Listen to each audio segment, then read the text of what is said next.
Salam jumpa kembali bersama saya Romo Inunahap GPR. Tentu Konsos lagi berkeliling, Konsos traveling. Ini satu pengalaman yang sangat menarik bagaimana kita berkunjung dari tempat ke tempat dan ingin mengetahui seperti apa yang terjadi terlebih di Keuskupan Atambua tercinta ini. Dan sekarang saya bersama tim Konsos lagi berkeliling menuju ke satu lembaga pendidikan Katolik milik Keuskupan Atambua, yaitu SMAK Katolik Surya Atambua. Dan saya ditemani pada kesempatan ini Romo Kepala Sekolah Romo Benyamin Seran PR. Romo, salam jumpa Romo. Selamat, Apa kabar Romo? kabarnya masih baik-baik. Romo sehat selalu. Dari dulu kami masih seminar, Romo masih seperti yang dulu. Puji Tuhan kalau demikian. Mungkin kasih sedikit resep untuk awet muda ini. Resepnya tidak ada, kita kerja apa yang dipercayakan oleh keuskupan kepada Dengan kita, senang hati. kita lakukan itu dengan segenap hati dan dengan Ya, setulus-tulusnya. itu terpancar dari aura muka ini betul sekali. Tentu kita ingin tahu seperti apa, banyak hal yang dilakukan itu seperti apa, dan saya ingin bertanya sedikit Romo, SMAK Surya ini termasuk salah satu sekolah yang cukup mencetuskan orang-orang hebat dan juga sudah lama berdiri. Romo, ketika diberi kepercayaan oleh Pak Uskup, apa waktu itu pengalaman pertama? Apa yang paling Romo ingat waktu itu? Pertama-tama kita perlu menyadari dan mensyukuri dan memberikan apresiasi yang tinggi kepada para pendahulu, khususnya para misionaris SPD dalam diri Pater Piet Verharen, Pater Herman Lawar, dengan beberapa rekan imam SPD yang merintis sekolah ini, yang persisnya didirikan, diresmikan pada tanggal 4 Oktober tahun 1958.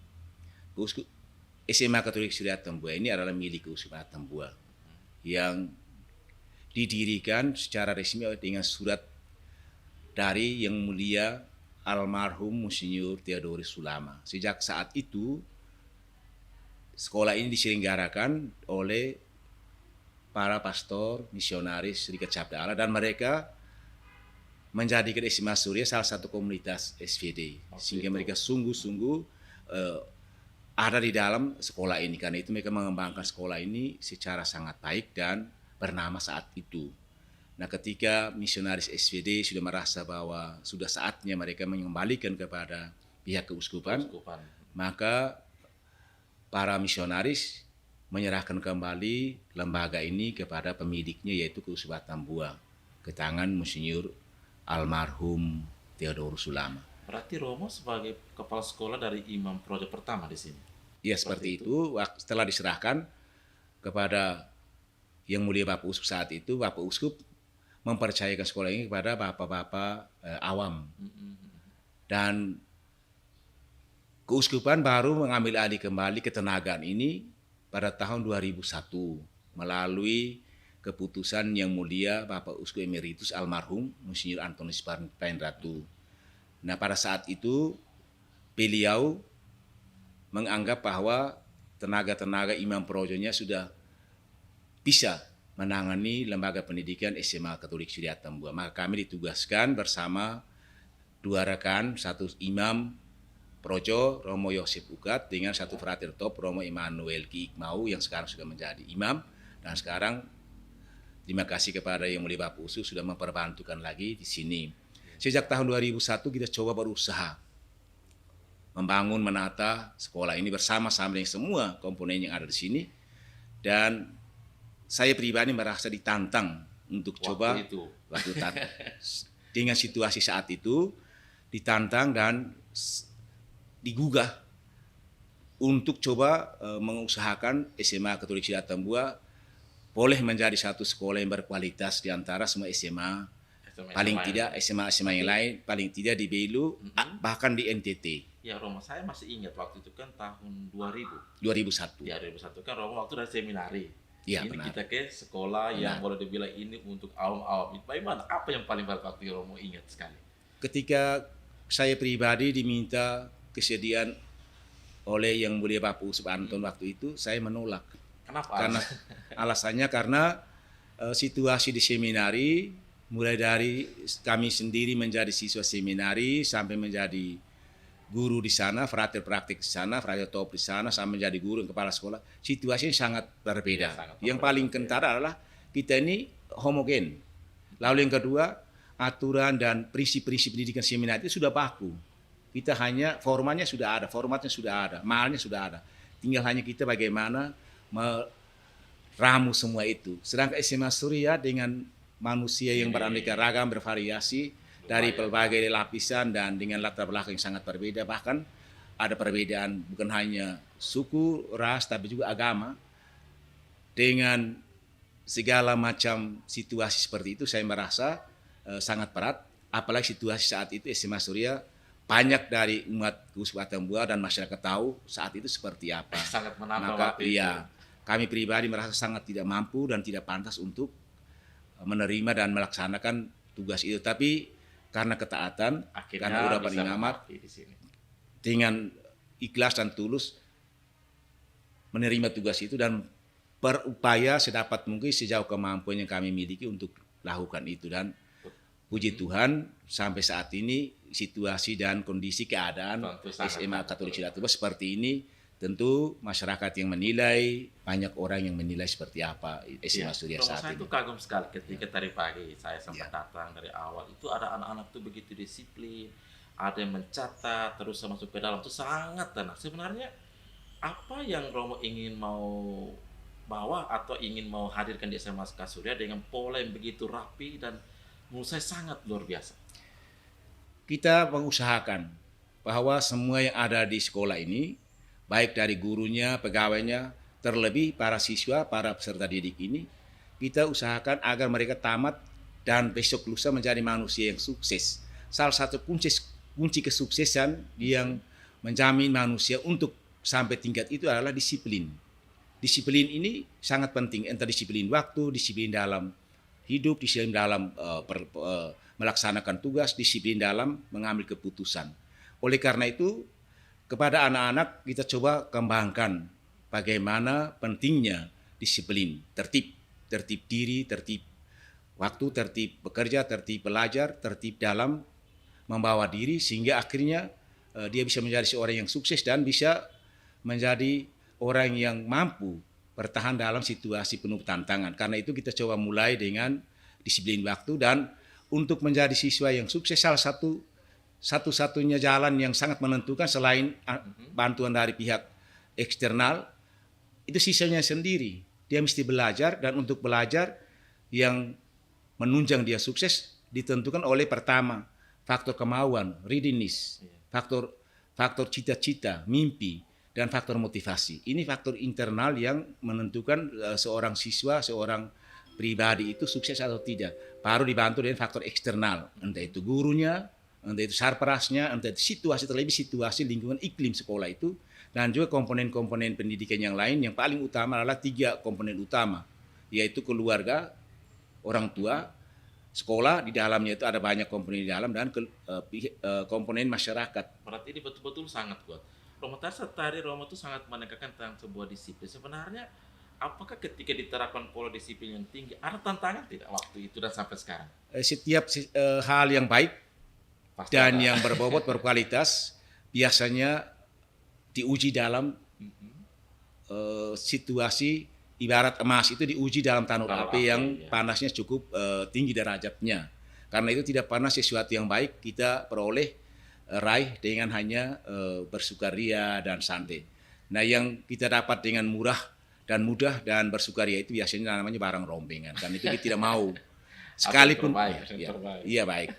Sekalipun penuh tantangan, tetapi kalau kita ada kemauan dan ada komitmen untuk mengamankan amanat dari pimpinan kita, ke dalam hal ini pada diri Bapak Uskup, yang dituangkan lewat yayasan, lewat masyarakat, orang tua murid, dan lewat semua komponen masyarakat, saya sangka kita bisa atasi. Karena itu faktor yang sangat penting juga di sini, ketika kami mulai di sini, salah satu faktor yang paling penting adalah membangun sebuah kebersamaan, membangun sebuah komunitas. Karena pendidikan Katolik itu adalah komunitas kehidupan bersama yang bersifat mendidik. Karena itu kita coba membangun kebersamaan di antara komponen-komponen penting pendidikan, yaitu dengan guru-guru, dengan orang tua siswa, dengan masyarakat sekitar, dan dengan pemerintah dan lain-lain. Karena itu sangat penting karena tidak mungkin manusia itu menjadi single fighter dalam perjuangan meraih satu kesuksesan bagi masa depan anak-anak generasi ini. Berarti betul-betul ini terkonsep secara rapi. Memang sahabat Komsos, memang apa yang dilakukan oleh Romo Kepala Sekolah Romo Benyamin, ini satu terobosan yang luar biasa. Apalagi kalau kita berhadapan dengan anak zaman sekarang, milenial, ini tentu tantangan yang betul-betul menguras pikiran dan tenaga. Romo, saya ingin tahu, saya sempat berbincang dengan Romo, bahwa ada keterlibatan juga keluarga-keluarga datang pada hari Sabtu, ada ekskul. Sebenarnya ini apa yang Romo ingin capai sebenarnya dalam karya-karya seperti ini?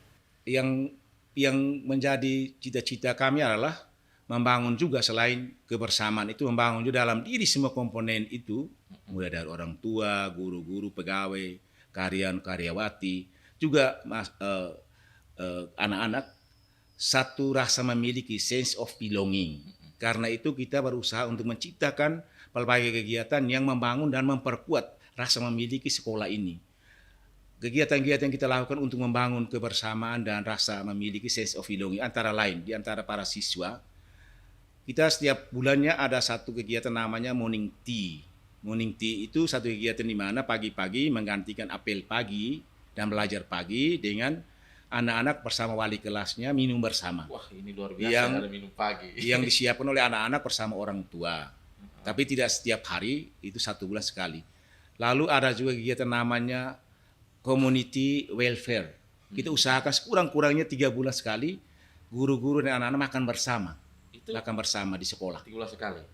Sekurang-kurangnya 3 bulan sekali, paling tidak 1 semester itu ada 1 kali. Tapi sekurang-kurangnya 2 kali. Itu namanya community welfare. Lalu yang berikut ada namanya perwalian. Perwalian setiap minggu pada hari Sabtu, pertama anak-anak itu kita minta untuk memberikan catatan-catatan positif tentang sesama teman. Apa yang baik yang dia temukan dalam diri temannya, dalam diri keluarganya, dalam diri gurunya, dan dalam dirinya sendiri. Lalu dibagikan pada hari Sabtu itu, sambil wali kelas mendengarkan unek-unek apa saja yang dirasakan, dialami siswa anak walinya selama satu minggu itu, untuk dijadikan bahan untuk menata lagi kehidupan bersama di minggu yang akan datang. Lalu yang berikut ada juga namanya parental class. Seperti apa itu? Parental class yang masuk dalam ini istilah kita sendiri.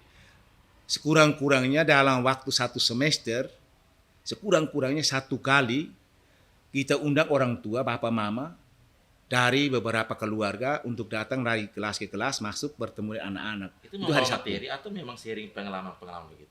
Kita minta mereka omong apa saja, apa saja, terlebih tentang bagaimana tata cara bergaul, etika, sopan santun, dan juga menasihati anak-anak dan pasti seru itu, Romo. Pasti seru. Ya, dan juga kita minta kepada anak-anak dan orang tua coba menggali dari anak-anak apa yang mereka rasakan di sekolah ini, sekaligus mereka memberitahukan kepada orang tua apa yang dilakukan oleh kepala sekolah, oleh guru-guru, yang baik dan yang tidak baik. Itu sekalian kita memberikan kesempatan kepada orang tua untuk coba melihat dari dekat langsung apa yang terjadi di sekolah ini mulai dari pagi sampai dengan siang. Nah, kita belum melibatkan mereka dalam kegiatan sore. Karena apa? Kegiatan kita di sini mulai dari jam 6.20. Kami pribadi sudah siap untuk menyambut anak-anak itu pada jam 4:30. Jam 4 tepat kita bangun. Jadi pagi-pagi sekali jam 5:30, itu Iya. anak-anak sudah mulai datang ke sekolah ini? Iya. Bahkan ada yang jam 5:15 sudah ada. Karena itu kami pribadi sudah siap untuk menyambut mereka pada jam 4 pagi. Setelah kita bangun, kita atur kehidupan rohani kita, doa, meditasi, revir, misa, lalu sudah doa rosario, lalu sudah siap untuk menyambut anak-anak. Karena anak-anak ada yang datang jam 5:15.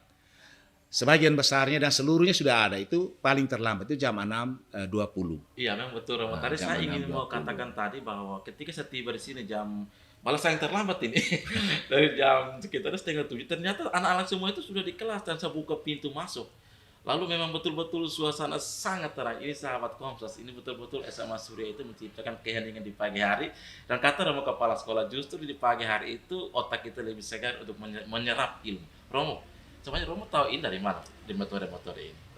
Sebetulnya bukan metodenya, ini metode orang ahli. Bukan rahasia ini. Metode orang ahli. Jadi begini, jam setengah 6, jam 5.15 itu sebagian siswa sudah ada.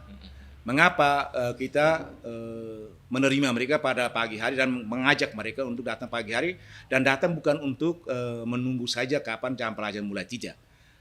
Begitu dia mulai, paling tidak jam 6.15, 6.20 mereka mulai dengan doa, lalu mereka disambut welcome oleh program kita, ada welcome oleh wali kelas, sebelumnya disambut oleh kami sendiri dengan guru-guru yang bukan wali kelas di pintu gerbang sampai di pendopo.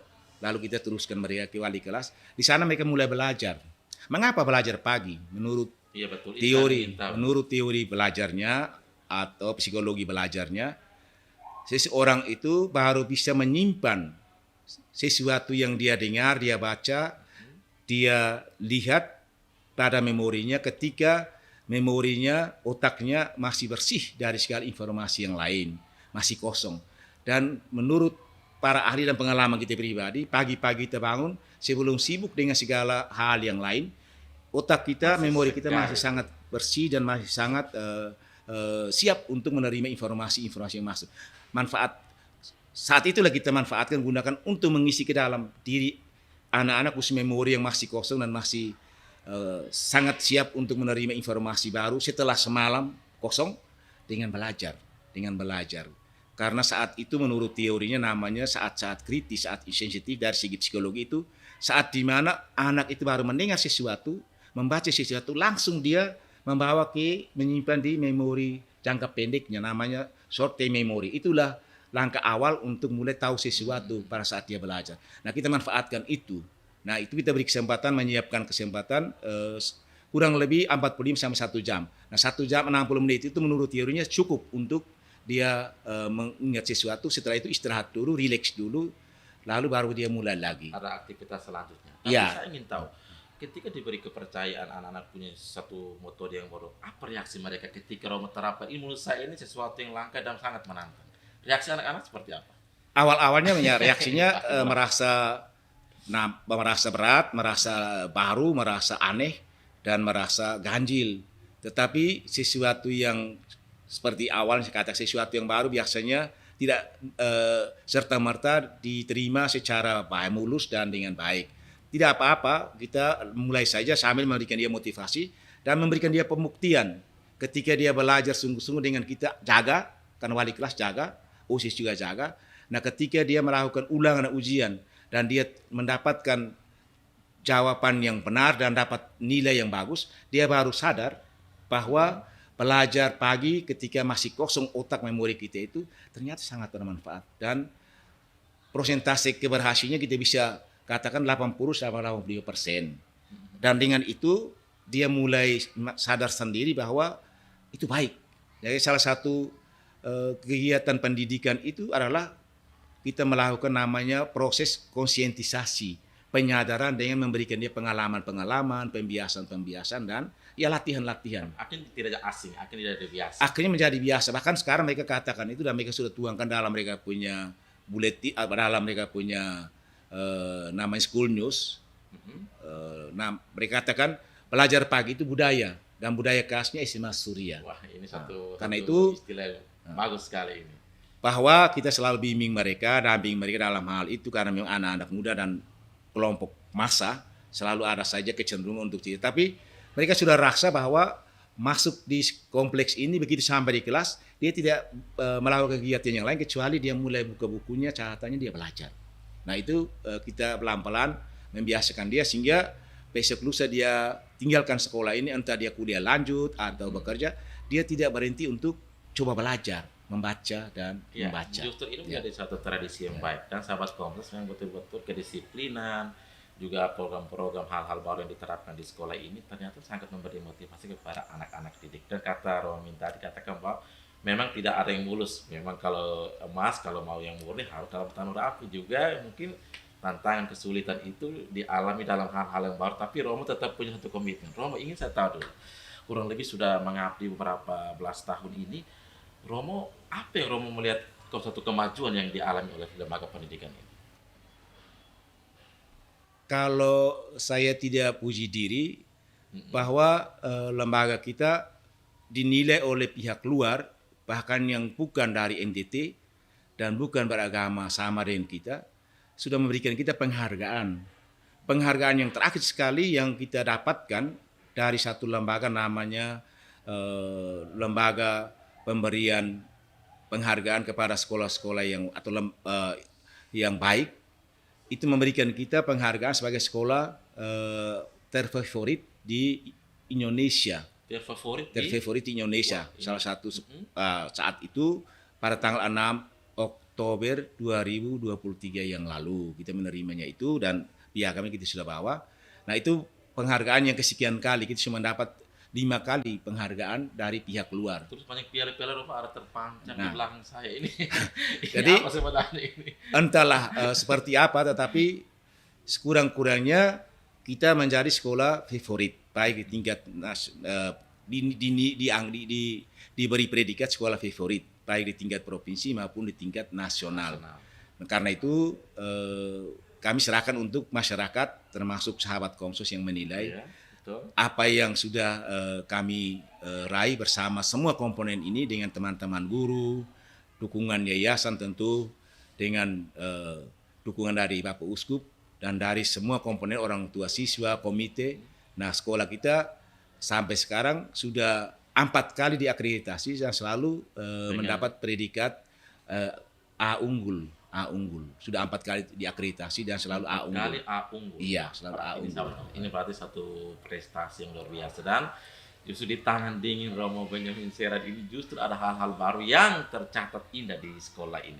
Romo, kami ingin tahu apa yang Romo ingin titipkan harapan ke depan untuk langkah SMA Katolik ini ke depan, Surya ke depan.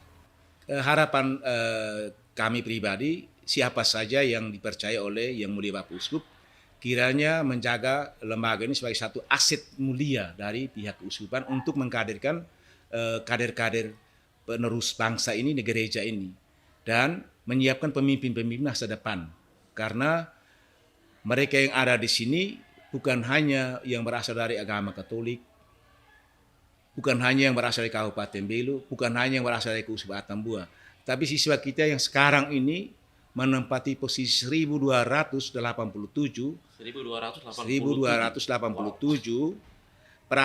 berasal dari, saya katakan itu dari seluruh Indonesia, dari seluruh NTT ada, dari Flores Timur, dari luar NTT juga ada, bahkan sekarang ini ada dari Jakarta itu ada sekarang 2 orang. Dari Jakarta atau sekolah di sini? Datang sekolah di sini. Ada 1 perempuan dan 1 laki-laki.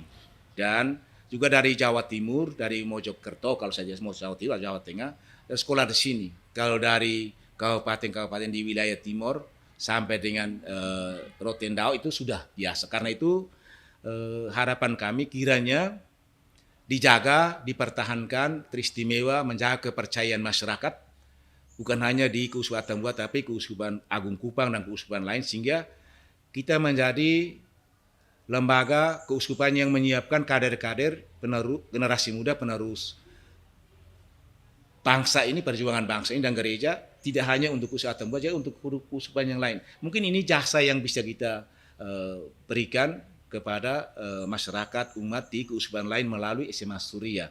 Tidak hanya mendidik mereka menjadi orang yang cerdas dalam hal intelektual, tapi juga dalam hal-hal sosial, dalam hal-hal moral, dalam hal-hal etika, estetika, sehingga mereka menjadi manusia yang tidak hanya hebat di dalam ilmu pengetahuan intelektual, tapi dalam hal kemasyarakatan, dalam hal keimanan, dalam hal kehidupan religius. Nah, ini mudah-mudahan kita jadikan SMA Surya ini sebagai satu aset dan sumbangan Keuskupan Atambua untuk masyarakat yang lain melalui misi kita. Misi menyiapkan anak-anak menjadi manusia-manusia yang sungguh integral, sungguh holistik dengan menerapkan pendidikan yang terpadu. Pendidikan yang terpadu ini pendidikan tidak hanya membataskan diri pada pengembangan kemampuan intelektual akademik siswa, tetapi juga membekali dan mengembangkan dalam diri anak-anak kita ini nilai-nilai fundamental kehidupan manusia. Antara lain nilai spiritualnya, nilai moralnya, estetikanya, nilai keagamaannya, dan nilai kebersamaan dan cinta lingkungan. Semuanya sudah betul-betul terpadu. Kita usahakan supaya mereka memiliki itu. Karena itu kita berusaha menciptakan dalam lingkungan sekolah ini tidak ada suasana yang mengkotak-kotakan mereka. Tidak membuat anak-anak itu saling membedakan. Oh, saya ini dari Malaka, saya ini dari TTU, saya ini dari Kupang, saya dari TTE, saya ini dari Flores, saya ini dari luar NTT. Saya ini agama A dan B, C. Tidak. Kita coba usaha supaya betul kita datang untuk menimba ilmu dan memperkaya diri dengan segala macam kemampuan yang menjamin anak-anak ini dirinya bisa hidup di hari yang akan datang dan bisa bersaing dalam dunia persaingan global ini. Karena itu situasi kehidupan komunitas, iklim kebersamaan ini betul-betul kita bangun. Baik di antara para guru, dengan orang tua, dengan masyarakat sekitar, teristimewa di anak-anak ini. Ya, ini memang betul-betul sahabat kampus bagaimana pola atau satu semangat, boleh dibilang ini suatu bentuk pikiran inovatif, kreatif dalam lembaga pendidikan di SMA Katolik Surya Atamo. Dan ini menjadi satu kebanggaan bagi kami, bagaimana juga kita melihat bahwa justru lewat karya lembaga ini memberikan satu warna baru terlebih di daerah perbatasan RI RTTL. Romo, terima kasih karena sudah meluangkan waktu. Tadi pikirannya mengalir bagus sekali. Ini sudah tertata sejak kapan ini? Lancar air mengalir ini. Bukan karena ditata, tapi karena sudah mengalami itu sejak kami ditugaskan, dipercaya oleh Yang Mulia Bapak di sini.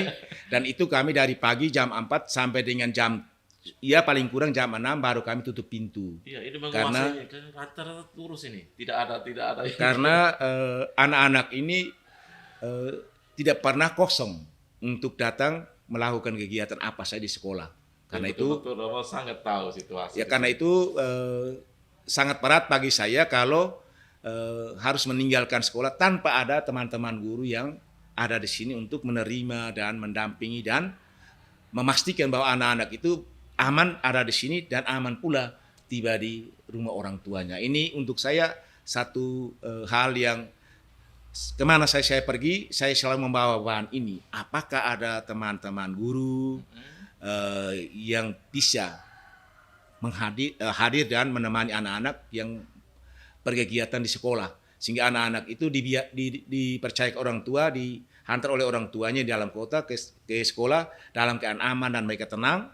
Lalu anak-anak ini nyaman dan tenang di sekolah karena ada teman guru yang mendampingi. Juga anak-anak ini kembali ke rumah dalam keadaan aman dan nyaman. Ya, nah, ini yang kita usahakan supaya namanya komunitas. Komunitas artinya bahwa selalu ada tuan. Ya. Tidak boleh anak itu datang tanpa tuan rumah atau yang menjaga rumah ada di tempat. Nah, tidak boleh. Dan karena itu sehingga tidak menimbulkan rasa angker, rasa takut, rasa tidak nyaman kepada anak. Sehingga inilah rumahnya. Bahwa ada yang menerima mereka, bahwa ada yang welcome bagi mereka dan mereka merasa kerasan, merasa at home dan merasa aman dan ini rumah dia juga. Karena itu kita ajak dia merasakan seperti tadi sense of belonging supaya dia sendiri ikut merasakan kekurangan yang kita miliki, keterbatasan yang sekolah miliki. Nah, coba kita sama-sama usahakan dengan tetap menjaga supaya kita hidup sederhana. Kita hidup dengan apa adanya, jangan menuntut yang lebih-lebih. Inilah salah satu motivasi untuk membangun dalam diri anak-anak hidup sederhana itu. Dengan kita satu-satunya sekolah di SMA di Kota Atambua yang mengadakan seragam sekolah itu adalah SMA Surya. Sekarang seragam sekolah khusus. Awalnya kita mulai, mengapa? Untuk tidak terjadi persaingan di antara anak-anak karena anak-anak ini datang dari keluarga yang ekonominya bervariasi. Jangan sampai ada yang merasa minder karena melihat temannya dari keluarga yang berekonominya agak lebih baik, bajunya lebih mentereng dari yang lain. Maka kita ambil saja sudah, kita dapat satu sumber saja. Sehingga warnanya sama, kualitasnya sama dan tidak ada persaingan sehingga kan tidak anak-anak ini merasa minder dan bisa menarik diri dari sekolah ini. Betul, ini betul-betul satu pikiran luar biasa dan SMA Surya telah menjadi satu mode ya bagaimana kita bisa belajar banyak hal dan ini menjadi satu catatan yang sangat indah bagaimana kita juga harus banyak berbuat baik terlebih punya kepedulian kepada anak-anak sekolah, penerus bangsa dan gereja terlebih dengan kehadiran lembaga pendidikan ini ada harapan baru bagi mereka untuk kehidupan di masa mendatang. Romo, terima kasih sekali lagi sudah bersama kami. Semoga Romo tetap sehat.